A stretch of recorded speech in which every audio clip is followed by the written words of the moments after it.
wagadugo megiri dinde muri sonikara dinde dinde kore muri kara kora horon kama suka dinde horon kama sonikara ka horon nogoni dinde muri kadana sonikara kudu nakakiri pata katugu nundu ka horon nogoni sonika hundo sonika kanya nogoni maremu dindemure na masala ya agari kada na kudo na kumpa mbugu kaya ti sonika ratawa ngiramu ti sonika ndebu na sonika kanyi mutu ile kaya ado sonika karaboro do bomboro dindemure karango penyani kisme kason simay kasum na dindemure mami kason simay kasuma sungkay bungkama ganni ko simay kasuna kuraburo kure dindemure ne kada na kudo na kamoro do katumi nunti toni meya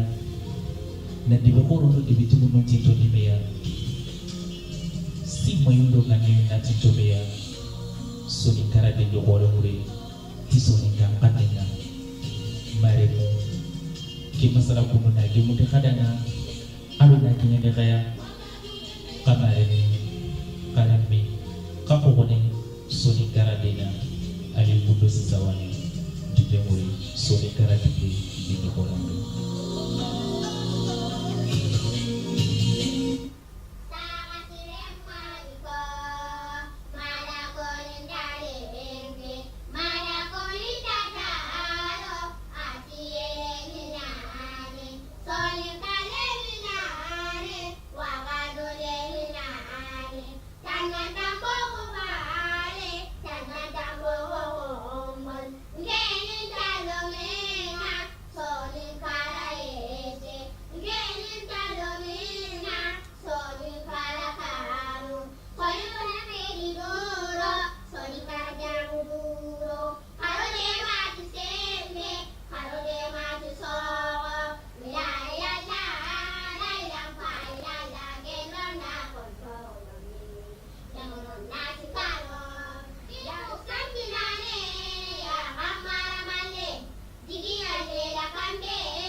lemunu nyasikano assalamu alaikum o maremu soninkara.com trinkandano onat khadanga kana ngujom kana mbeta kana kira kana nella kana sunka khaberan kama dinde khorembera ona khakunyi mogosri khatrinkandenga na khakunyi khasoninka khungana khakunyi khadrugotenga adonna kan siteke bega khamga dimasuya khaga soninkara.com na manchane khoreke khaga trinkana ewo fobegani dimma sunogonga wakati sunogonga wuche sunogonga kota sunogonga ona tradenga kana bismillah khasef kankama ayagani radio soninkara.com orita wakadenga ay wafobe gani dinde ngure khadi ogarne khidi fata soninka gononga soninka kanen nonga soninka qanqulle nonga ado soninka qanchen nonga soninkara.com mani sefka khoringa sefka khorike biaga franje manen nonga ayo mare nyigo mare nyagare angane ambulana soninkara.com angane ambulana terinka dimasuya Allah wasef kaki Allah waterinka na fobe gani ewa internet inkilen kama anga tele soninkara.com daga goreke ayagane www.soninkara.com walla aywa telefon gamma gratuit nyagando e fobe gani telefon kutukuna nga ayagani fixinuku walla aywa fobe gani marinka chinkillu tananu Allah wa fobe gani ewa ku numero telefon rondini ayagani 01 80 14 26 59 wala Amérique téléphone numéro nekelondi ayagane 001 415 325 07 17 mare ñigo mare ñagare anki ñaga mulla soninkara.com masalange sugana no nga angan takalono masalanu kuno nga kudo nan qirnindi aywa alla wa me ka cinkili baneke agan telephone numéro ke annake ñaron 09 70 46 40 47 angane jaman palle ananyana 00339 70 46 40 47 kene kubinuga ay jaman palle ganta franje manen no ayo mare soninkara.com trinkanda no khoro onat khadanga orta khadanga masalan qoren kam magadi masalan kebe agar ni dimasu aga fobegani o khili fatana soninka gonno nga kenya gani tarikhununga masalanunga geli o debun tarikhununga geli o taxo dingranunga ay wana daga wara ma fobegani soninka kime no nga ado tarikhu khoro benuga dangi e fobegani nake no nga ay wa tarikhunu nyani e woga tini danga tarikhu kinga fe soninka kanindi onan qawtini danga begani ewo fiqase wala ganni ewo kusuni fiyai iga dango maga ewo fobegani o soninka ko nogonga o gan qawitunu iwo khanendi wo into khanendi wo igane khanetana di ona ferenya onitu o khanne ke nogondi kinyano de mana kinyana e fobegani famu yendo wundi en qatal lanjiri ni e fobegani o soninka ka fon nogondi ewo maremu ona tkhadanga ori khadenga ewo fobegani ewo masalanun kam magadi tarikhunu masalan kam ewo fobegani debun tarikhununga ewo khanat nanti onyo da masalan qorenya e fobegani geli jafunu nyen qoten kama oda masalan qorenya kin kama e fobegani oga sefe gori jafunu yimme ari mogonga ada tagu mogon kama ay woda fogebe ko ni ken nogonga kamare mu na ko nanti harsa ona ay fobegani ay wa jafunu nyen qotenya kama ay wa bawo murundunga intanye men dimasu odo murundunya na me dimasu oga murundunya na ay fobegani soni ka hoy men nogonga ay wa nandaga hora e debu kudo e wo tago dingranuko angana fay murundunya ni ina fan ko rengani mo sri murundu ya ne ga igo demana e mo sri ay wa fobegani soni ka ko kemi men nogonga ay wa na tuti ay wa fi nyani o yimeno ogantitu oga mulani tu o sonin kan kulle nogonga ona tradanga on daga e fobegani kari jallo terinka e fobegani ali trupulle mu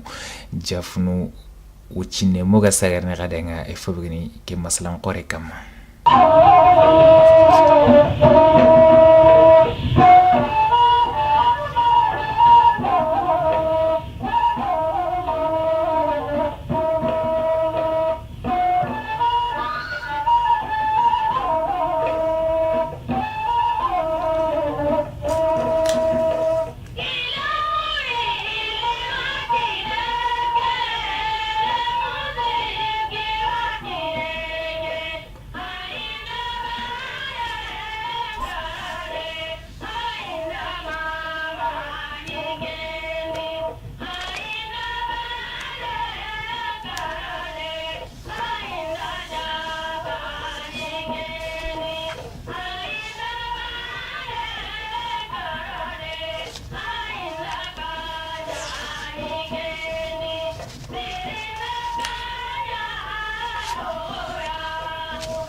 lelleri de o maren trinkano e wo ida sirqi warade ida siralle mi warade de ida fulane warade de ida fulalle mi warade de ida soninke warade de soninkalle mi warade de o maren trinkano soninkara.com trinkandano ore khadenga e fobegani jafunu nyan qoten kam khadi e bawna tuti jafunu e fobegani fi khor nyandengino nga e wo fobegani e wo tarunyani e wangana fay ko tabane masalange feti bito fili masalange feti bito siki masalange feti wa khasubane masalange me feti orotini sinamu masalanya ni wa bawanga na fay qaran kompenya ni akhor khorenya ni masalaki akhorenya ni mughsiri masalan qorenya ni masalan kitenya ni masalange begani ana fan qoren mughsiri wa kinyani ona daga wuto khadanga wa nyimenga khadi baw wa hada marme angana mulla duna fofo anna fo begani famin kita nogonga anna wa daga kanen kita nogonga annan kati fo begani jide kita nogonga gelli fo begani murundun karanga ado jagandun karanga anna golleke anna wutumine anna wutu gelli nyimenye walla sumponga walla fo begani wa ketake jopade nyime ona khadanga ori fo begani jafunu ta ko dingira jafuno ni sonin kan tago dingira khore ay tago dingira to inte yani khadi gelli daru sonin kon tagen no gondi ida ko nanti saro lenkina ranga jafuno tago dingira ki atuiti sako yenyai ado yugo sirago koy imeno dungente ngati kenga kencha ko yi mobeya baona tuti iwo sonte nyiti kenga kenya gani sako yiki jafnan konga ida ko nanti jafnan kon tuiti gelli sonin kon tago dingirando mena ganga tifan kando sembe ado sako ye kingani yugo siragonga daru jafno nyan kote momansu ida ko nanti ganni kamenji mani kontono wa fobegani nyeke yaren kama nyan kote ke kama bawo kamenyiri no nga mogosiri khakhunga naro so khanfono nga sirono mogosiri jafunu nyan qoten sireni bawo so nya siri nyani ganninga kamenyi tegene no nga mogosiri wa kinyani lambundo kharunga gabono nga mogosiri ado jinyako mfogabu jafunu nyan qoten kama jinya ko ngabu nga fobegani debun kampalunga ado soro debunga kenyani ganninga jafnan ko nyirem bananye eto entende nyirem bananye bawo wa jinya ko ngononga lambunga nonga kharunga nonga kholunga nonga jinya ko pogo bunga nonga kenyani gara ko nanti ganninga jafnan ko nyirem bananye bawo nyaren fogabe nyikitene ilambundo ikharundo ikholun nogonga mogosiri annatu jafnan konda ke kite kondo ada jafnan kondo aywa jafun yimme ibanna gon talla ngurugende na talla nyurwandi mogosiri kata etin tallemo nkama ngakisa ko yikundu ada jafnan konya fo begani tagumanche yigeli sonin kon tagen nogondi khare tagodi jamu dukurenu gelli sere kallen karanga ado naburu wutunden karanga koy nandaga ay waqenu antananga walla anta khallemanga na gaja maremu ida koy ken nogondi nanti kenyangolle be fayke kundu kenyangolle manyi sonin kon tagumanche ganni nka sonin kon dake tagumanche sonin kon dake tagumanse wutu ida wutu khenjay gelli itagalle munga itagallen surakunga kungani igatini dangati shinqitinu aywa shinqitinu maremu nsimedi odema ko nakadanga nanti shinqit awuti baka gelli Mauritanie debebe igatna dangati shinqit aywa kinga ko ni nanti sonin kan nyani awuti baka singede nyai yeketa aywa ko nanti sonin ko nga ida ke dingira ida wutu baka fobe gani aywa nyai aywa fobe gani gelli itagalle mu kenya gani surakunga nka itagalle suraku ku igatini kunanga ti shinqit ye shinqit ke suraku ndanya suran nyai nka ida ko nanti sonin kan nyani bawo ogada wagadu damben kitaben qara o kharamo Adam Drame aga saka lenki kotanga awa Dakaru aywa safandana khore nyani tuwana khore nyani awa Dakaru nyan koten kamalenki kotanga ada fatan pancho danga nanti shinqit ke wure nyani singede aywa koyi osugatu mogobeya nandaga khenu anta galemanga ado fobe gani na wande nunga na wande nu ado e wande nu le mullaga nan chage na inya komoyi na ikomagundi jafunu sakoye ndo isembe isigira mamugo e fobegani dimmabe e wa futan ko ngare xenu jafunu ya jafunan ko nga ima isakoye mugondi sembe be xagiya ima ken xa mugondi dimmabe futan ko ngari na le xenu jafunu ya igari taxu jafunan ko laqenga igajangan kanne maganga kenya gani Cheikh Umar Futanke lemenga ay gani Ahmad Futanke Ahmad Tal wala Ahmad Cheikh Tal Cheikh Umar Futanke kure o farnere khadanga kendingira sasa kundu ida ko nanti aken Cheikh Umar begari nalli bonondi ndendo e wo fobe gani karinde mo mandambe sunya e fobe gani fatambindra ken kannanga ado ikure nyalle nallodo debun fo gabunga na karinde ke damben su dabari do dingiranunga ken nogondi jafunu walla jafunan kon sigiran mamugo e wa Cheikh Umar Futanke kurenge mundindenga dimma be Futanke ngari nalli na sagalle ngajubindi soron kamma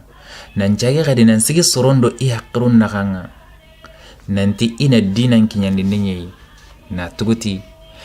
angana agol nyangin to ado agol libatungari anga tonu nanti Futan ko ndake golle kundu ado dina sennen kinyandi nenna lato meya bawo afankanya mania anya kennendo bonondi nenye na lekhenu soronga ado na bonondi nenya na soronna burundo ikkitudu fonu laga bakka iya tikurendo sembenga bawo ida ke sembe gumago ida isembe gumago nyakoyi aywa kem misale yogoni mania igara fob gani sagalle mbagandi denga jibindi soron kama kenya gani debun kama dimmasu nani alla mako afari senen kamako khoy Cheikh Umar remme Ahmad Tal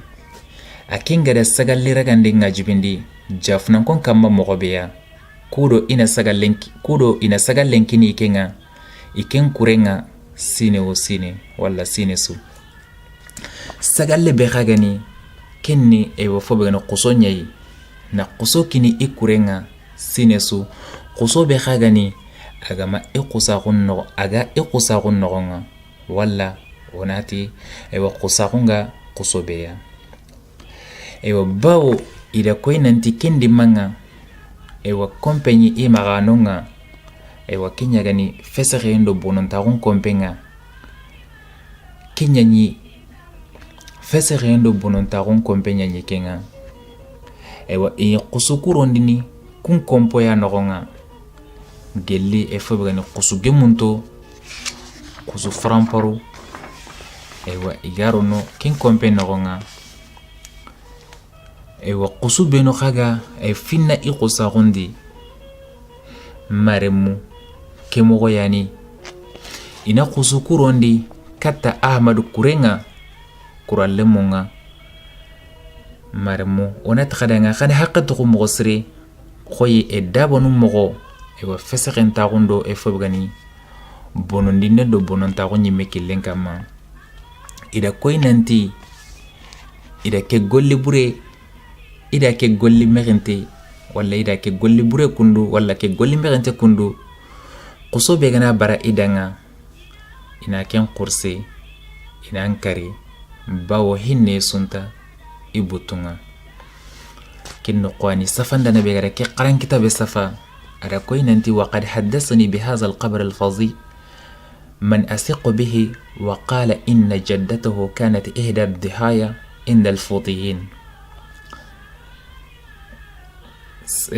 مرم ممكن نقول قرمو خوري بيغا سفان دي باوادا سفا رابون قنني وغدا وتنا يلا اسونين كان قنني غني باوادا كوني ننتي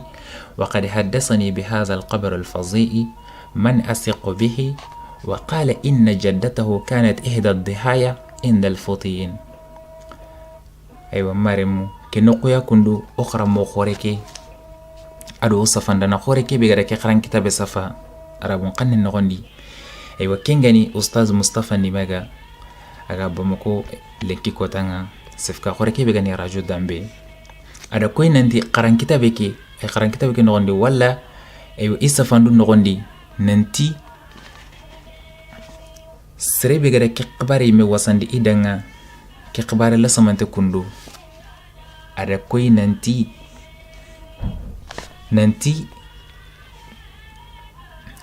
sereke nanti sere yani ikenyi mesakontenga sereke beya I mesakontenga sereke beya I sakontenga kamanga mogosri ewa sere be khagani sere sakhira antanyani ewa duntange nyani bawo sereke da koye nanti ikenyi me mama sarante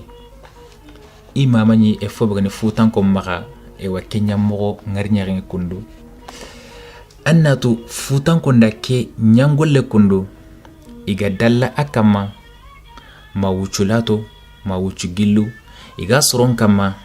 na ibonondindi iga bonondinde nyana efo bagani yo jafnu nyan qoten kama igani efo bagani qenne bedo e fasika khube nyana qabila kutun kama ewa fatan binara nogonga annatu ifankando isembel logo ewa gorinkon kitenyai kinya gani jafnu gori futan konda ke fanka kundu adida ke sembedo ida ki yade edo ida ke fesre kundu ifankan kanu minai ifankan bono minai abono jafnu kitenyai kinya gani jafnu gori kitenga ewa fobe gani dukure nun kuren kitenga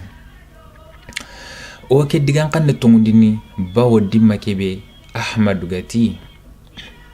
agati iwo gori karna afa ba Seexu Martal agata danga nanti lemme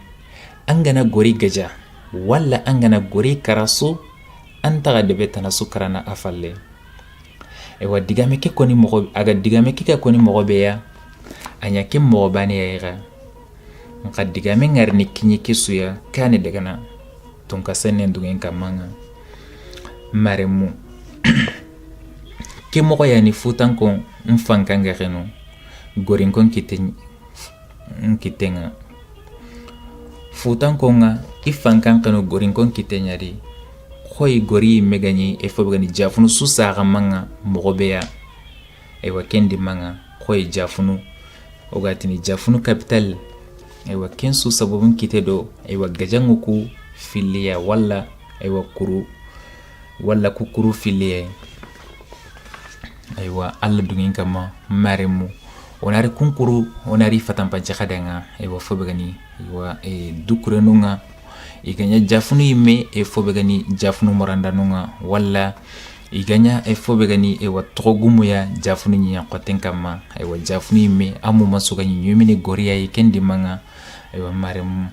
onat khadanga ewa kurufananga warnero ken khadi ewa nalli kem patampanci fonne kem palle onar khadanga kurufilandinga ona kha fatampanci khadanga ewa na koynanti masalake a khore nyani masalake khore nyani mogosri ogana ta khore nyani masalan khore nyani bawo jafunu masalanga a khore nyani ewa famuyon fuga ben qaw kitena no gondi mogosri aga nyano danga qaran kombe kibe khaga ewa haqqron kinnoyi o daru ado lenkinga nandaga woro o qumani yimi remuku benuga sarne inatu nanti ewa ko tago dingranu ewa fi khoro nyandangi nogonga ina maganya qonna godo besen qonna ko ina maganya hasida godo munam fa ko ina nya odanga simandinde ado kawandinde ado fobegani famiyenga fami nkilijenga oga kata ewa ngalinta ko nyime oga kata awutume kitunga mogobe ya kudo osunakati ebrena kholla bane nogonga osunakati mefamno fobegani tagen nogonga tagalle magon nogonga ona tradanga wuchine mogara kadanga ewa kunkuru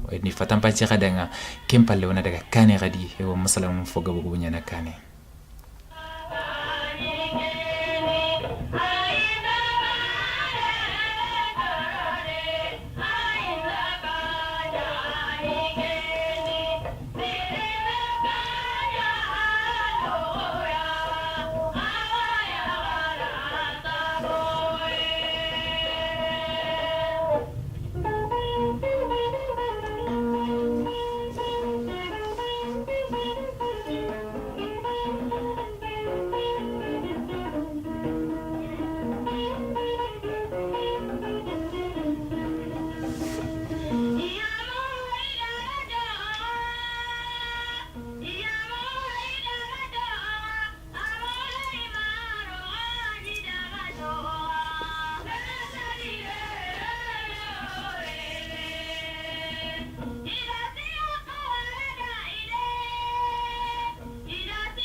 Ya mori daga joga, ya mori mari daga joga. O maren trinkano o sagarne kadanga kadi e fabgani jafnu nyan qotin kama kenya gani gorinyi nyan qotinga. E wa dingra kebe o gare kadanga e wananti e fabgani e wa dukrenunga. Wala jafnu gori aganya e fabgani jafnu mesa kamanga kendi mai asabo nga gitedo kuru benu ya e wa konkuru fili ay wa ofarne kadanga afananyi. Afanan ni kanga, afanan ni dimabe, futan konga girinanti, iwa telekenu kusan khasonkonga. Futan konga girinanti, iwa telekenu khasonkonga, kenga ni safara jamanga, wala safara modibo jallo, aken jamanga, iwa sero nyi nyankoten kama, wala sero njamanonga. Bawo kenda nyi, lahido kan kote, kenga sero do e fabagani jafunu nakanga lahidu be khagani kenni kurenge muninde lahidu nyai aywa kenga ni aywa sero ado jafunu nakanga aywa kenya gani safara modibo jallo wala safara jallo aywa aken kure aywa aken debenga wala anyi yankotenga kenya gani sero njamanu nanti ke lahidu kote nyanyi e fobgani na ko nanti e wa kurenge muninde nyani e wa kurega na giri nanti warne kanu jafunu ya e wa qason kon kana dagi dema kurenga na giri nanti wotele kanu sero yi jafunu kana daga e wa ifabandi ina dagi gemundi ina dagi dema wa ke lahidu qanyanyi jafunu ado e fobgani sero njamanu nakanga ida ko nanti dimmabe jafunu gada e wa kemugu nanti futan kon fay telekenu safarai sero nyan qotin kama jafnan kon da sinu mutu na sero fabandi jiwedi kin nogondi iqosa legendi fullen kurenga jafnan kon do fullen kuren kanu meya kin nogondi imaka katu nan kanu sero yi bawo jafnan kon da isama dimma kebe iga katuna legendi iya kilendi fullen kurem maka katuna kenu safarankonga wala seronkonga maremu ke kure nogonyani igara jafnankon kuralle nyugu saken kari kingani jajamagu dukure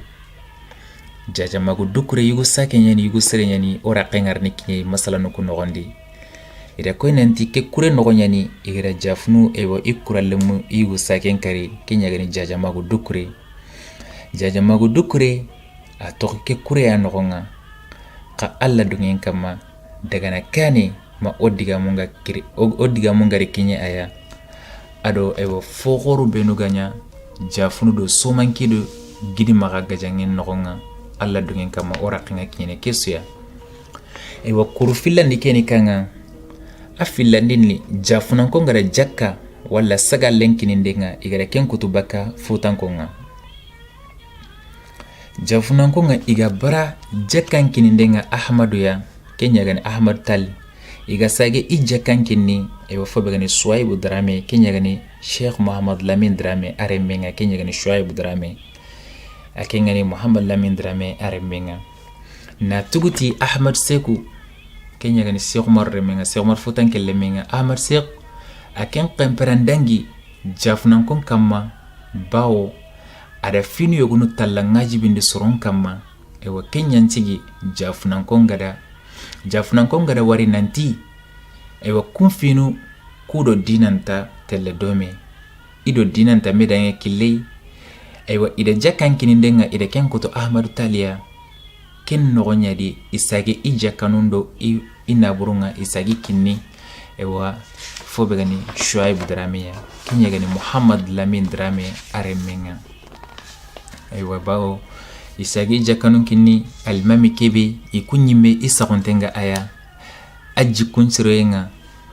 nkadimma be Ahmad Tal wala Ahmad Seku agare kenya mugu ewa suku yenda fanka ada ikurenge munde khadi jafnan ko ngajangen kanne maganga khadi ewa kundunya ni jafnu da memugo na akurenge mundi nan cigi agajangen kanne maga annatu kundunya ni Ahmad Tal futanki afan kankenu asembel logo jafunan kon kitendi dimma kebe agada jafunu gori kara bawo fabenda koni nanti anamaga jafunu gori kara aywa kundunyani futan kon sembel logo gelli jafunu gada aywa fullenni kurenga anya kem mogoya Ahmad Tal amaga sembe kita khadi kem falle nanti iwa kure tana sigindinni akure nguruje akure logoso akure mbono akure nkose amaga debetana gaja kem palle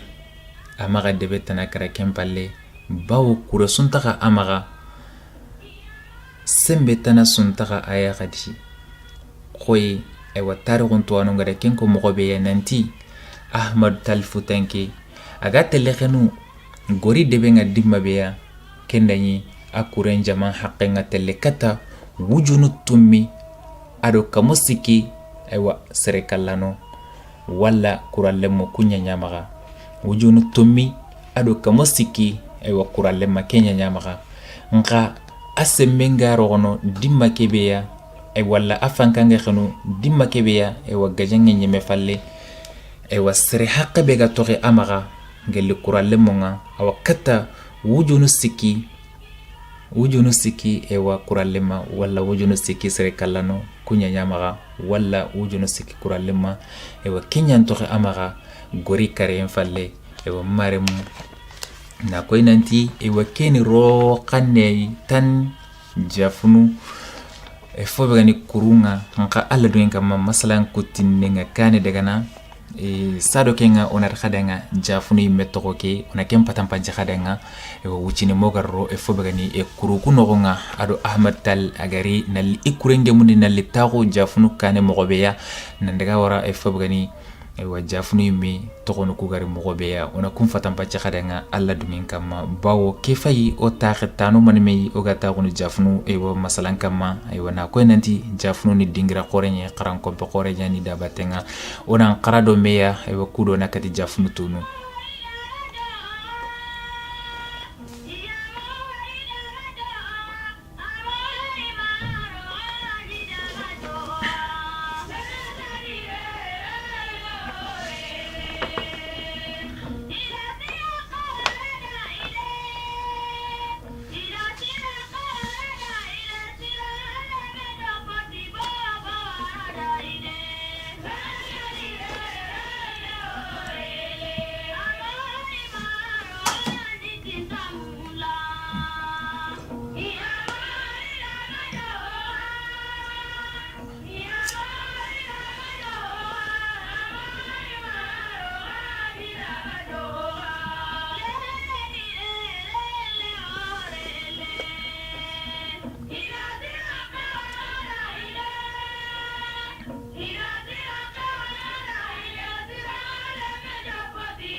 Omare interinkano tungunyani ida sira lemme waradede ida fulla lemme waradede ida sonin kal lemme waradede o sagarne khadenga fo bgani jafnu nyan qoten kamma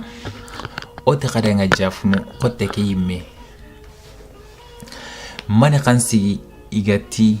jafnu danga jafnu walla jafnu to ke yimme jafnu to ke yimme wurenni mania sonin kan kannendi jafnu digan kanne ke sonin kan kanne nyani sonin kan kulle nyani bawo digan kanu fili ya ta konten na mekama kundu sedli agana saha ogarni e wadigan kanu ku fili ogarni digan kanu ku fili be wasabaka meya kundu ewa bawo konu mo no fili yalli odanga digan kanne ke aywa atefunde walla ayetunde walla asitinde walla atokinde walla akolonsonde walla ajokinde nogondi afanani ja ida koy nanti debe nya togonni ja gelli sonin kan de bundi afillandini funu walla hunu walla punu yogo nati ja hunu yogo nati ja funu yogo nati ja hunu yogo nati ja punu ida koy nante kenguti bakka aywa funu kiru nyai koy funu lemu aywa funu lemu ko oso kento aywa koy atu indengani mogobe yaka gelli sonin ko lada khasu ndi gelli ay ganne khase dimma be aywa sanjangol lu ngana nyeme iga yakara kura yu ndabarni iwa sanjaninga wala sanjanin dimanga e bawo atui omaga hintuago aywa nchiga khanun nogondi nanti golle su falena isanjani nyamaga golle su gadi afalena mani maga afalena isanjanu nyamaga aywa gollunga ina sanjani nyamaga ganninga jafunu nyan qoten kama inyi yakara kura khoro nyana aywa sanjanun dimanga ken nogondi inyi faren kayne kata ita galende bundo itintalle munde bunga kudo isunari inanya ka dome ina sewo dome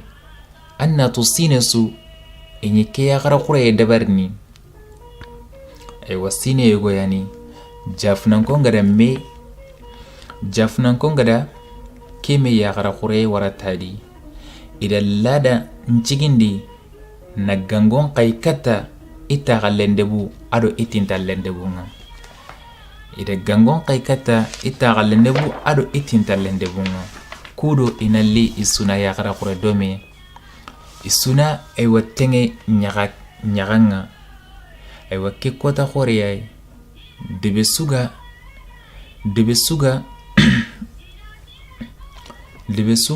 du besudo isuga nondo ireganon nyalli na kekota kore nyaga dome aywa kundu nyani ida koy nanti kekota kore kindanyi ja aywa ja debenga kafini aywa kunde buya bawo oda koy nanti ja debenyani ida koy nanti ja debenga kafini kunde buya ikun qari iritenge aywa kesanjane bera khorenga ida koy nanti ikunda ilegana khoro filli wara dagana kudo inandaga aywa fobagani ja debe aywa nkoyi e bera khore ke kama kudo inandaga aywa fobagani qosondenya aywa bera banin kama bawo funulle munyani irawa legene irawa sugunu illegetan sirenni mogosiri irawa aywa jamansu yagara qurana mogosiri ke mogo yani ida koy nanti kufunulle mu filli kundo ituiti legetan fo sirenya kendi manga nyagan joppe dimunchigi sogondo qure kharuyenga aywa bangin suya nyaganga kamanan talalingu degana dintimanu ndawame legano ndawame sogotimanu ndo sogongame madimma be wuronga jenge jafunu le munda beralaga qaru yendo sonko nga bangin cuya ida wame kada dimungutu kada sogongutu jafunu le mun kama annatu ke kota khore kundu kufunu le mu fili yanda debun su khoso legetanga aywa fobe gani soni ngol legeta faramparu ida jamansu ya garagura bawo ya gonsu bambene kata kufunu yaye sogonga wutini ikama teendo nogenga ma ya garagura henga nyemene dimabeya jafunu lemunya qosondi ke kotai ida jamansu qoso na debun tananun qoso legenga na debun tananun qoso sugenga yillenga kare dimabe fofo tanasun taga konini e wadde bundo beddu nogondi jafunu lemun togono nyana soro laqunga kundu nyani jafunu lemun togo qosa aywa jafunu lemun togon qosa aywa itogon qosa aywa togo soro laqunga itogonu ndamaniya itogonu nda kharun jita na lambun kutu na njage na fankoron kara na geji khoron bogo aywa ida kufunu lemu nyangolle ntogo nyawutu na sago sonin konda ketta ko dingira kore kama isagetini no ɲiɲan kote mumanso danga nanti jafunu maremu digande fonde aywa debe suga nonga non taxen noxondi isagetini non danga jafunu kunde busuna jafunu ɲiɲan kote ɲa kama aywa xoyi soro yogono xagada ariti moxo tanayi moxo beya nanti aywa funule muku ma i maya toxoni ti ja yogono xada kelleti nanti funule muku i maya toxoni ti ja xoyi angana ti jaremu aywa yogono xati aywa debe ɲa toxoni aywa iti kenɲancigi igatini idangati ja funulemu bawo jaremu ɲani iya onati harna osu demati haqra lasiru aywa jafunu murunden kama jafunankonga xana o dema moxosiri ke dingirei ke lagane yi funulemu iga giri debe be debe ke a toxongani ja walla funulemu ku isarana walla isara ya garenya toxongani ja xano dema moxosiri ewa mare mu kempalle onara xadanga dingira tane xadi masala ke noxonga jafunu taxu dingira kambire xani jafunu da ke taxu dingira ga taxu jafunu taxu dingira ke a tuyi kambire a taxu kambire a taxu kammoxo ona do jafunu ɲiɲan xotte ɲai de oma debe sugandi ke jafunu da ke taxu dingira walla jafunu ɲiɲan xotten taxunde jafunu ɲiɲan xotten taxunde taxen joppe gelli kandima walla gelli kambire jafunu ɲiɲan xotten taxen joppe gelli soninko marandira xore nga xenu ke ɲagani gana wagadu dimma be soninko nga sanke do duna kampon naxatin soya ado soninko nga taxandi igadaga do dingiranu nga ida koy nanti sere fana be tanga kiɲe ɲiɲan xotte ke kanma wagadu kariyen falle iti kenni nagaran kenye ni iti digan kanne ke a jonkoyinte na kata sonin kenye bawo ida koy nanti iyugu sikiyani kafini i mare ɲagarenga mare mu ofarini kun togonoya kone xadanga soro kubenu tanga kiɲe ke ewa iti nagaran ko ɲani ewa digame ke iti sonin ko ɲani digame ke jonkoyinte na kata nante sonin ko ɲani nka iti iyugu sikiyani lenyugu sikiyani kafini i gira ɲagarenga walla i mare ɲagarenga a fana kenni jaabi jata a filandi kenni modi jata a sikandi kenni boy kallagare a naxatandi ke ɲafe i gira ɲagare ke i mare ɲagare ke ke ɲagani linun taran xore ida koy nanti a ke ɲani i mare ɲagare keya iti iga kiɲe ɲiɲan xote keya iga yanka dingira beya ken taxu dingira beya ken taxu dingira aya toxoni ti hiya walla haya iri taxu hiya walla haya iti ken taxu dingira walla ke taxu dingira kundu ana koti gilleya kama aga gori tintoyende taxu dingira ke ana koti ɲa kama ana gori tintoye ɲadi iti ke jama kundu aywa kumare mugari i xarina ay fo begani sonin kan follaqu yogoɲi ken taxu dingiraya iti xagarni irina sonin kan follaqu ɲi ken taxu dingiraya igatini idanga ti mari walla mari kundanko walla marinko igarina follaqe be ɲinonga i jamu ɲani mari irina kuɲaɲi ɲan xote ke kanma ken noxondi ida gemu kannero ido menaxanga kengani na bera duro xobo nangiri gelle hiyambangenga walla hayambangenga katta gori dingira ke ida xobo kanɲaxa dumbe ɲetta kanɲaxa dumbe kanɲaxa dumbe yettanu sikki aywa ida xobo ke ɲei kanɲaxa dumbe ɲettanu sikki ida xobo ke ɲei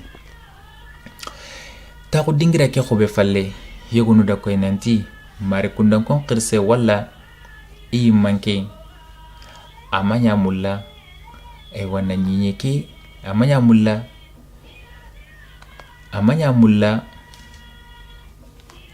na nyinye ke gaga anya mulla na nyinye ke gaga ndem bagayya bawo na tuguti bera begar ni togo i kunyi menu maga kembera warni rogo kotanu de kembera warni rogo i kunyi menu danga kotarinto nga koyi igara koyi mogo be nanti inyi nya khobonte ke aginge nga wutu geli ewa tarakulle khole ke nandaga wara ma hiya debe ke ya eti awa kilometer nu tambi baka aywa khoyi ogada koni mogobe ya nandangi nan qaso geli gori me taringa wala gori jafunu taringa wala jafunu gori masalan nogondi ogada koni masalan qaso ndi nanti tamaro dukure ayanda gori sigindindi aywa kinga koyni nanti aywa tamaro dukure sigindinde ke ora ken koni e fobgani masalan qasun nogondi nka ke kharan kitabe kha nogondi kundunga akhawo koyni oya nanti e ken diga meni tongunyai bawo gorinko kenya gani dukure nunga i fobgani e qabila nu wala dukura khundambenga ado qabila khunga e fobgani nandaga wara jafna ka khunga wala jafna kalema khunga kun qabila nunga iwa kuntu indini e fobgani na iqramundi e fobgani soronga ado lemununga e khoy e qaramo khore gara koy mo nanti khoy islaminunga e fatiha qarana e mogobeya bawo ikunyana e fobgani qabila nun suri mogonto e wonnonga iyana e fobgani qabila nun suri mogonto nonga ikunyana qaraqranto nitikenga e khoy qabila suga e jafnu mare nogondi e jafunu tagen nogondi agaro mogobeya agaro kambire aro kambire khay e kundo ime fogabe khoy isigrantu intengani e mogobeya e fobgani jafunu ime nyinya qoten kama e kunyana e fobgani kun qabila nu e wa itu indenyana e soronga e jafunu tagen nogondi jafunu nyinya qoten kama e fobgani e dukuranunga e maremu na koy nanti e kene rohani lamane yi e fobgani e jafunu e ogara murundu lamanu benu kita nkana koy nanti e kifti masala mfana yi ogara dabar jafunu me kama anyoda fogabu dabara kama e na tuguti samba nyagale dukre ayagani fode samba harna hinni harna e banan sakono ndadenga oni oda fatam pancindi yogoni koni akinga da kunkoni mo sirsiri ewa masalan fana nogondi nkasa samare mu orni kadanga kandingire onara kadanga e fobgani ewa politiki interekille wala politiki interekillo jafunu nyan qoten kama bawanga na jafunu fay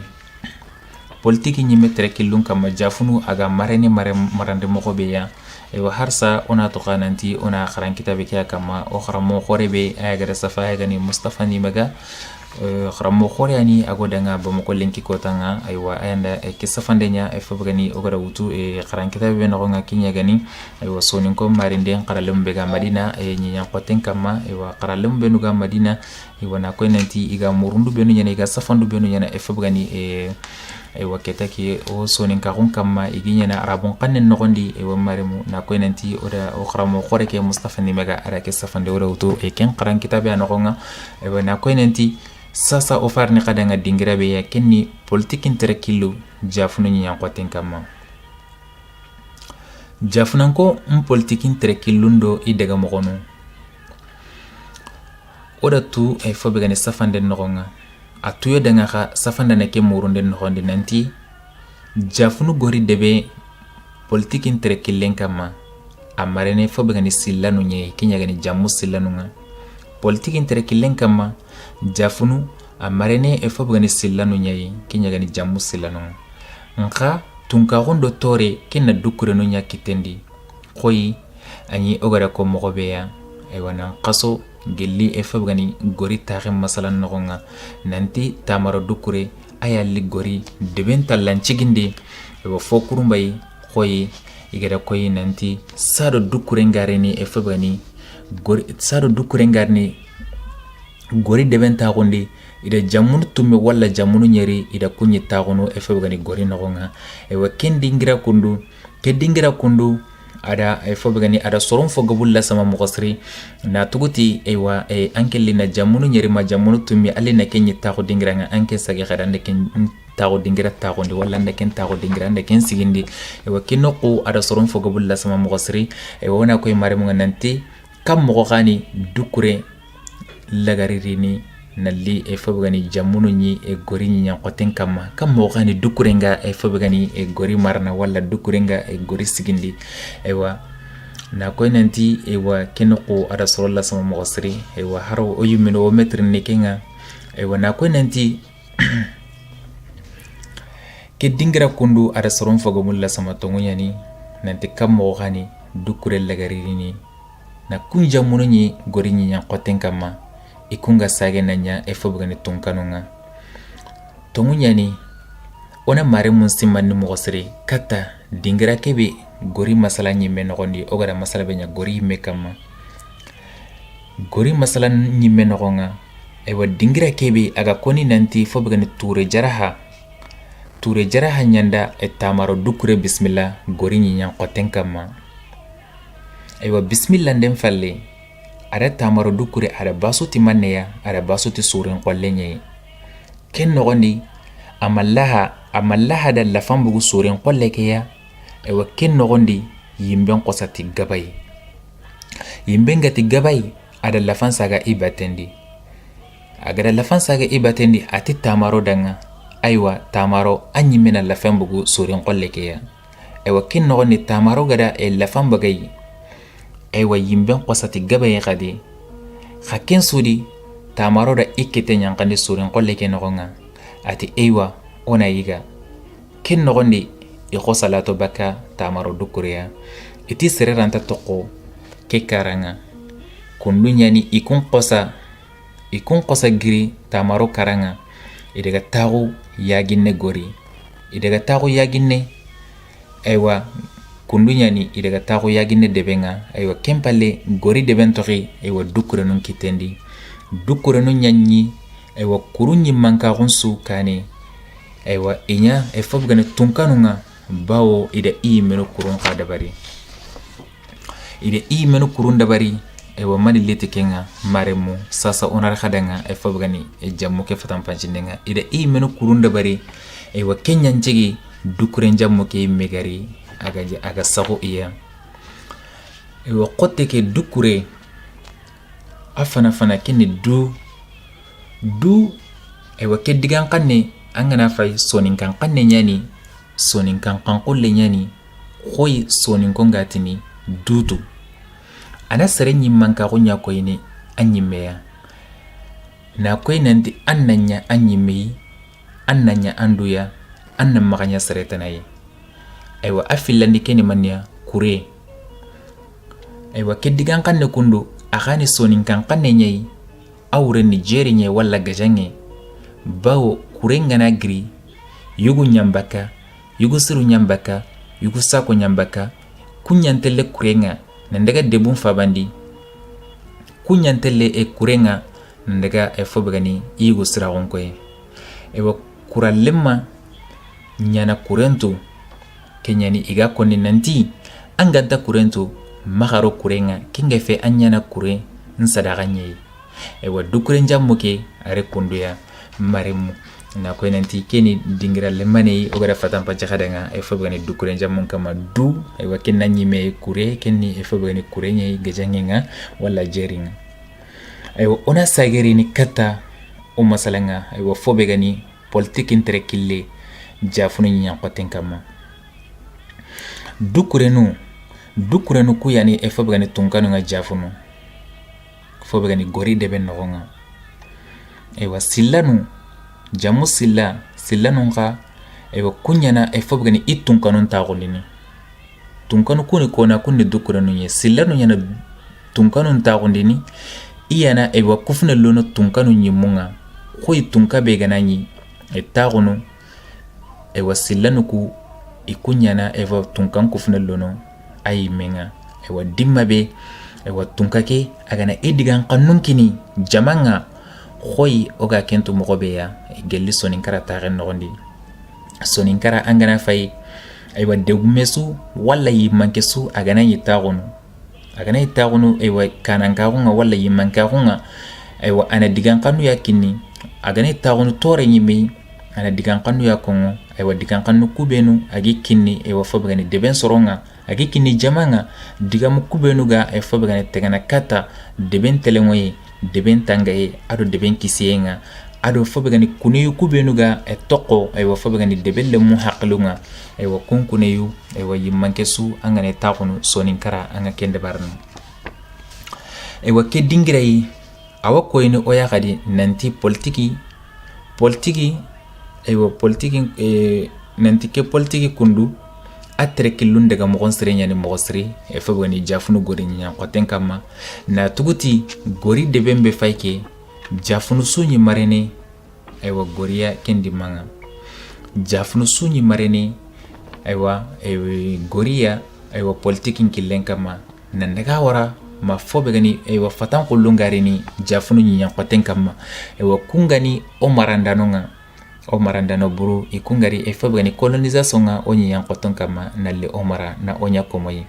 ida ko nanti kenchudi mbarande ke kitemma yille baka e fobagani ikitendi jafunu mumansu nyimini dukuren kurenyayi walla gori debenga ewa magantati ewa daga kane maganta daga kane ora qingarni kinye dingiranu benuya alla dungin kama aywa onati afana nikanga iti dimma be kankonto walla kankora walla kawaye dulle khote aywa kinda jafunu nyan qoten chagata dulle khote kawaye kankora kankonto kinda jafunu nyan qoten sagata aywa sine yego ma igarono nanti ma igakono nanti serebe gana bugu ken kankora do ken kawaye do ken dulle khote nogondi ken dulle khote wure nan bugu jafunu nyen khote ke kama nan daga tagu aywa nan daga tagu dingire tanay antaka sagene kata jafunu nyen khote ngadi aywa mare mu ke dingira kundu ida koy nanti e fobagani sine yegori walla dimma yegori wakati yegori e fobagani kankonto kankora e wana ndaga wara ma fobagani dulli khotenga e wana koy nanti kenda jafuni nyan khoten sagata e wa sine yego ma igarono e fobagani e talin nokonga iga konno talin nokonga ka walla digamun nokonga nanti serebe gana bugu ken kankora do ken kawaye do ken dulli khote do e fobagani ken qote khore menogonga nambugo jafun nya qote ke kama nan daga ta ko dingira tanay na koy nanti anta ka sagene katta jafun nya qote ke khadi e wa maremu keno koya ona kallongora gullamaniya na koy nanti ndasima e wa keno koya kundu jafunan kan gabe daga jafunan kan gabe wado e fo go ni soroma nya qote nga imasage har kelenki aywa afilandi nikanga aywa futan ko ngadaga tagu jafunan ko laqenga futan ko ngadaga tagu jafunan ko laqenga igijangan kanne maka aywa kengani alhaj Sheikh Umar Tal aremenga kenya gani Ahmad Tal aga daga tagu aywa fobigani gori laqenga nanti ma igana gori kara e ken no gondi fabenga daga gongo nanti angana gori kara antaka debe tara karana afalle ewa ken nogonya ni Ahmad agara gori kara amaga debe tana kara afalle ewa ken falle akuren bono akuren sanki finum bono amaga Ahmad Tal kuren bono kumba ewa mare musa sauna rekadanga mani sabun cigi jafunu do somankidi ga waremeya wana tkhadanga undaga trinkandilla maniya kari jallo kama wucine mo gari ke dingire alla dungen kama jafunu do somankidi mani sabun sigi iga waremeya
bola yada arabenna bula yada tankarage marabenna bula yada na barasa numagana birentu numagana birentu numaya yigana birentu na barasa bola yada arabenna bola yada tankarage marabenna bola yada na barasa numagana birentu numagana birentu numaya yigana birentu na barasa bula yada arabenna bula yada tankarage marabenna bula yada na barasa numagana birentu numagana birentu numaya yigana birentu na barasa bula yada arabenna bula yada tankarage marabenna bula yada na barasa numagana birentu numagana birentu numaya yigana birentu na barasa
Didi alanta karamada gitena tikarawal diorena tikarawal sarankalu hairini ado bagana nyumu ado sengete nyumu ado fosu dambe aywa sira jigiyo sira aywa maremu o sagerne kadenga e fobani sonin krap.com no nga harsa ewa odo khaga domi e fobani jafnu e nyinya qoten kama e wana tuguti ewa ori kadenga dingira khoriye ewa ken dingira ayagani e fobani somankidi ewa ado jafnu somankidi ado jafnu mani sabu kanchigi iga waremeya mani sabunchigi jafundu do somankidi iga waremeya aywa maremu onati ona o haqluk muni mogosri ona aywa fobegani jimmulen sako o sondo mundo butun kama ona trinketi o haqlunga ona maga trinketi o yagonga ona maga trinketi o simayu burunga somankidi do jafunu gajengen sababu ida koy nanti aywa jafnan kalleme yego yani aga baka gori debenga yogono ti ajamun ni sillanye yogono nati dukure nyani yogono khati dukure nyani khadiga men fo santenga gori sarere menyani koy ogada ko aywa fobe gani gidi maga ganjoy masalan nogondi nanti somankidi do jafunu gajange nsababu ngite taliban gajange nyadi aywa maremu na koy nanti ewa oda ken koni e fobe gani somankidi ewa ogaro gidi maga e fobe gani gansoy tisi gansoy masalan nogonga aywa oda ken masala oda ke dingira koni ewa na koy nanti ewa jafunu do somankidi i gajangen kite do fobgani taliban gajangen yado ewa kinyani igara koy nanti gajangen ke sababu wala gajangen ke sabunga kite do jafunan kallemne beya iti lemne ke gori debenya nan daga tuwa kumuri wala nan daga khara somankidi gidimaka ewa ken nogondi ida koy nanti awuchino nga mogosri ida koy nanti ada kenguchi nogondi ewa soxi lamane yandangi jafnan ka lemine ke do ewa soman kidinka lemine ke naganga ewa lagarunga ewa khibaren talankoro lemunu ku gaja ken nogondi soman kidinka lemine ke da jafnan ka lemine ke kari ewa kundunya ni ida koy nanti karindeke ganyana dimma kebe ewa kendani nagana yogo wononga soman kidin kan nagana nyani soman kidin ko nagana nyani igara wutu aga inanu naganini iga tugana qasosu nga etike nagana be fay aga sede kulemunu fildake gajange jaga kendani ewa kefula leme ewa aka kismani nagana qasenyai gori tunkanyugo nundanga ewa kinyagani tamaro dukure ewa fula leme kebe ga sede lemunu ku fili gajangenga nagana nyana kinga ewa ken sede ewa lemunu ku taliba lemu ku iga gajana miga mekarni ewa kindani akenga akisma khanye tamaro dukure ewa anagana nyi eti fulle ke ajamundi li ewa eti dimma be fulla lemme ewa nagana kigada ewa dankana kun kita ewa nanti gorinka lemme ke kallenga agada dankana kun kita gorinka lemme ke kallenga dimma be ya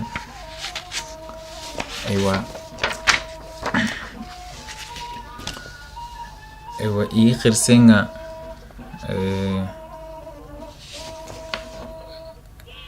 kallenga nanti i khirsen serenyani lemne ke ya agada dankana kun kita kalle ke dimma be nanti iken khirsen serenyani ewa lemne ke ya ewa lemne ke aken konsta ara killemutu jewedi na gori de ben sagata kudo na ikhbari ndi jewe ya khamaga ti lemne ke kallenga kin nogondi fulla lemme ke katuna soman kidi do gori tara itanga bitabane do guro kakinga fe soman kidi do gori naganga ewa terano nyi ewa fobegani bito siki terende ya nyana killendi nka ken fulla lemme katu na debu ku fili do menaganga na tera bitabane do guro nogondi aga kinye dimma be gori debenga gori deben nogonga ada khibare ke wasandi idanga ewa kemba tibane su nogondi gori nkonda ewa idan koren katu ida dengen katu ida deben su kafume dingira bani ewa kebe ganya soman kidi ida sago jaman toron kama ida koy nanti kendi manga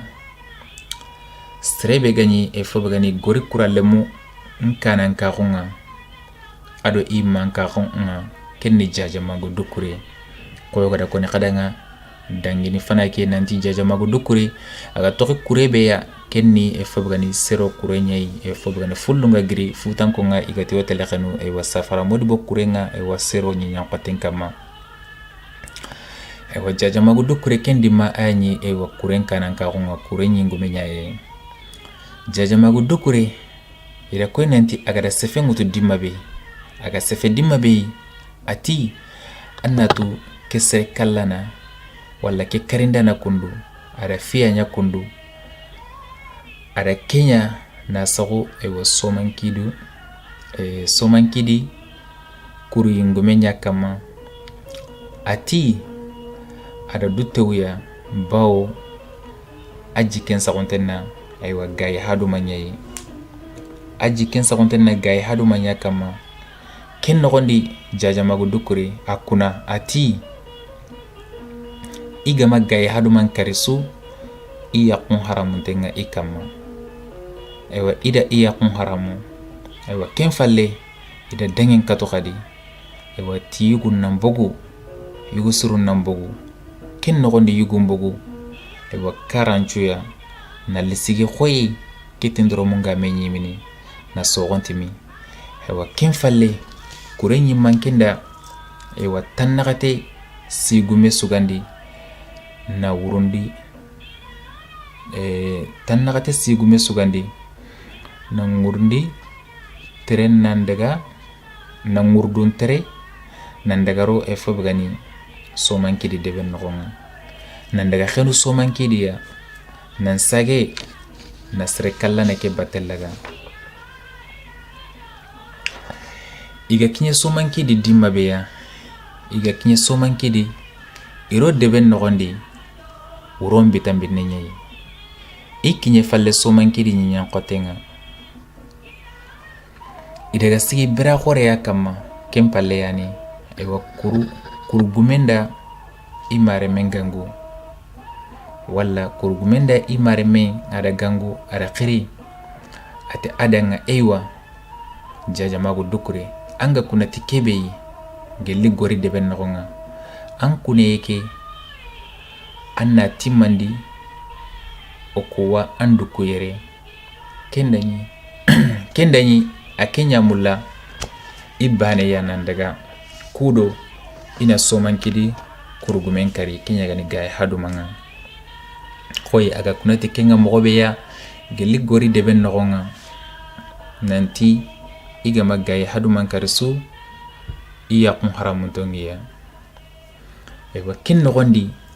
iqosati fulalemme nagana ke be gadaga khibaren sagu itron kama nandaga khibare ke dantaki gorin kondanga iti akenna ngare jajamagu dukure kane anandaga atunci gay haduman kanga ken nogondi iga kinye jajamagu dukure ara gay haduma dukure jajamagu dukure ara gay haduman kari ewa ken nogondi jajamagu ara kille mutu nanti iwatelle nanti watelle yimbello ewa nanti watelle yimbello ndi ewa sonko mbogu mankange mbogu ewa ken nogondi gay haduma amareme walla khogone ewa kengada ewa kembugu nanti ida igira kari akara kille mutu na jajamagu tabatellaga igara mekita ada jajamagu fanka bawo anyamulla na igira tambontuga nka ken nogondi ida koy nanti jajamagu da anogombogo na tuguti aywa laboygo muguntenyi amaga aywa ga saka aywa akonsta aywa laboke bagandi na nogombogo aywa ken falle jajamagu dukri agri atenge kata ikurenga ati danga ngada lahidu bewutu nda lahidu ketimandi ndin kunayin timmandi nda gay haduman kari na khogonen kari na nogombogo ken falle mankangen cigi bangen cuya ida buna nyankande debenga ko kanji na dutoku deben palle iga kamana buna ngara yankana deben nogonga ida koy nanti ida yimbello jongunga eti ido bunancigi bangencuya iga katundi nisoronga ko serebe gana wuru baka yimbeke nogondi yimbeke nanti iwa wurnu ina bunankato anga ida koy nanti ewa ke wuro nya wuru kote somankidin kon kama mogosri na tuguti leminangabe bui yimbenga aywa ke wuru binne nogondi ke wuru dumbe nogonga kafini khirsi khoro ado korinto na tuguti iti igara yimbello debe mbangon bansuya aywa angana fay koni mogotana iti inyam falle na yimbello debe keya makata fajri laqinga aywa qurenga baka itelengo kata na buru sigintonga kinyagani nanunga sugu jagu ado kummetananu iga kunga iga kamane ikopa iga kunga karni aywa ido iyegono daga aywa fobagani gori nyan kwaten kama nka kim falle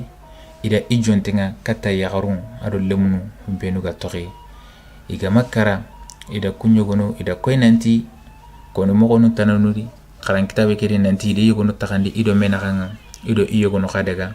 aywa kim falle yani igara aywa sagen killengutu kata jafnu aywa dimmabe igara aywa ku golli ngarnyangu dabari igara ku gollu bur dabari kata imaren chonin konga dimmabe iga sagane kata jafnu nyiyan qotenga wala jafnu nyiyenga ida koy nanti iga killen kama dagana aywa kindanyi yagar nugunte egonyi aywa yagar kudi aywa kenyagare aywa alla gara serebe taqe ngemunde aya aywa kengemu e fobgani ngeli takandi nden nokunga aywa dimma kebe igani sagane kata jafun nyan qotenga aywa kha koni mo koygodi yegonuti ido yagar nukunte yego gemu ketagi allahu alam alla natu aywa nantido yagar nukunte ki gemu nka yegonuti igara yagar kubenu iga tori idi gani sagane kata e fobgani jafun nyan qoten kama aywa jaja magu dokure ayange muti kenya gare aywa yagare ki anu kontenye na war jagante nyenyi aywa fobgani geli e takandi nduku nokonga aywa iga kono iti yagare kenyi aywa aga mula trendendi amanya aga njo trendenga mogosri aywa kin nokondi kurenye ngumenti aywa fobgani kuralle mon ko tundanga nanti inandaga inangare ikane aywa kudo inakatu aywa teretange munini e fobgani yagar ngarjagante ki yagar nugunte ki bawo awar jagante nyani aywa ana mula trendenga aywa ida koinenti ada kenya koni aywa iti dimma kebe aywa kuralem ku gada iga daga nalato aywa akhosa e fobgani yagar ke fanka nyinga ada kursi nan jage gadi na nogombogo na aywa arendumbe kenya gani de nan dumbenga na bagandi lengan nogonga na sagondi e fobgani saga kursin tenkama aywa na sagondi e saga ke kursinte na kombo nundo menaganga e ken falle a jokido itrendenga na kuralle mon ko tunkita aywa maremu ke nokoya ke dingira ya kundu fobgani safanda nake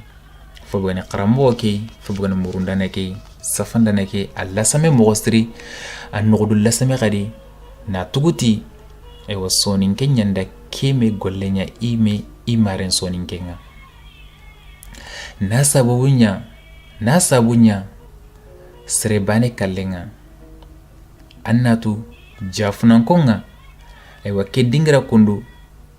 safanda nake ada koy nanti iqemprandangi mogostri nanti jafunan konga ke dingira iqemprandangi mogostri qemprandangi yan qempanqay nan qosinta bugu hada mare magundo e fobgani siragu nyimme nogonga hari dabanun qanta ke nyana meya annatu kinno kundu safanda nanga koyne oya nanti ke golle wajatene gelli e fobgani gorinkon gollu i golle buntonga gollu kubenu igadi dabari gollu kubenu lebungadiya bawo igara kurenda bari igara yusra ko dabari mogo eba igara gollu dabari gollu benu igan taqawa ay fobgani igara nya ime maren sonin konga ewa kenya gani safanda ne kagara ko nanti kinoko kundu awajatene gelli ewa awajatene gelli gori nkonga i gollu lebuntonga gelli gollu i golli ngarnyangonga gollu kubenu igara ay dabari etengana kata imaren sonin konga maremu kundunya ni igara koyi mogobeya nanti soro gonu kato nanguru nandaga gidi maga debu tanamdi igara ga khibarindi nanti jafnu gorin kolle khenu ay wasomankidiya ida bonondinde ndo qursinde fo ngarnyen de bari nonga hari yaxelanta saqa ida ke ñangolle kamma ke golli ngarñenge ke golli bononte ke golli mexinte axa ken noxondi gidimaxan konda kuren girindi do i batenga nanti iwa tele jafunankon kari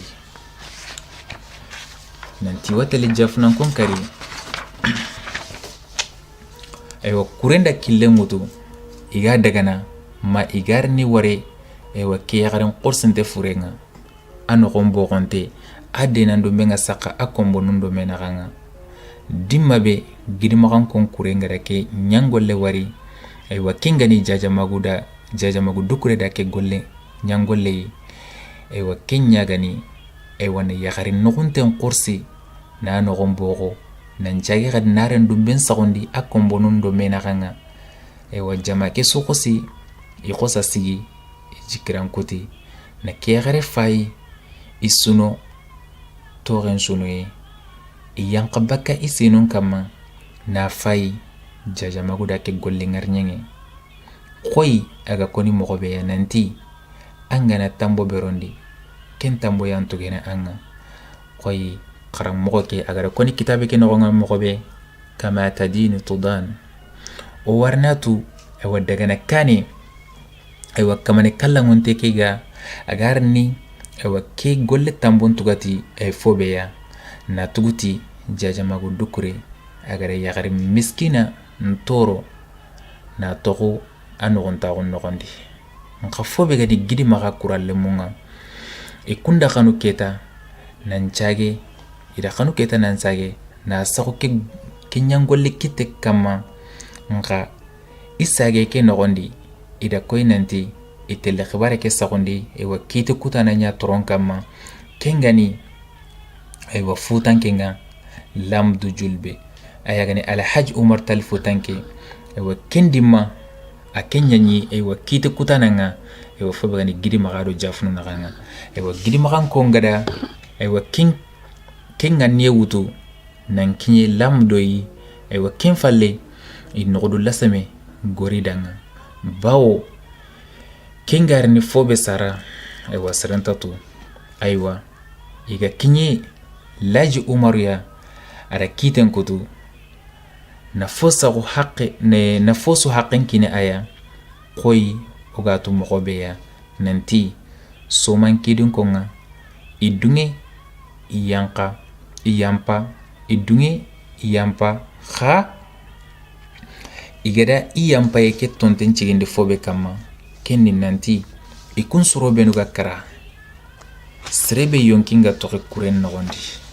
serebe yonkinga bugu ikun dunge iyampa nxa a ñana sarti xanne yego a kamma kengani ina soro sikki walla sigumu sikki walla kurallemu sikki ina kungutu baka jafunu kurallemundi na i yanqandi na i kari jaman su yaxen jonga kenga fe fankenta katini sakkati jinna nguru i wuru killenga bawo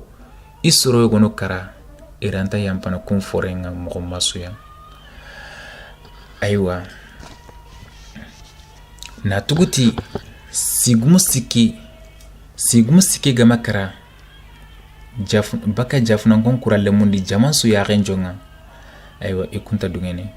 aywa maremu aga koni moxo beya a ña ke moxo baneya ida soro sikki sigumu sikki kurallemu sikki ida kullite na i xursi jaman ñaxon jonga annatu fin qoto gelle ke golle nanya aywa jafunankon tallambutu sixu maru wure ida xanu ina mbogu a kiten aywa nqofan wure bawo sixu maru kiten a kiten ñañi aywa wurnu jafunu kamma kendi manga jafunankonti i kun taxa i jakkanke ni sixu maruya sakkate aremme aywa sinen jakkanga aywa ken noxo ñani jafunankon gari igati aywa suwaibu drame almami ñani aywa kengani muhammad lamin drame remenga xoyi aga tuyi moxobeya aywa tarixu noxondi nanti aywa jafunu xirsu ado jafunankon fogabe imani iga dunge na Muhammad Lamin Drame imani iga dunge na bismillah ima dunge na ngemu aya aywa bawo aywa tayego ademur ni jafunu ka jafuna konga ibara a bismillah na aywa Kenya na ngemu aywa dimonu benu aga joppe aga jihadu nyana alla killen kama aywa jafuna konga ibara ima dunge ademana aywa ida khata ka dimmabe aywa futanke ngari yanka aywa jafunu ida ken bismillah ida gemundi Kenya gani Cheikh Omar futanke nga aywa Cheikh Omar futanke nga ida ken bismillah kha imadunge na Muhammad Lamin Drame imadunge na ken bismillah isage ajja kanun isage jafuna ko nga isage ijja kanun kinni e fobo gani futanke nga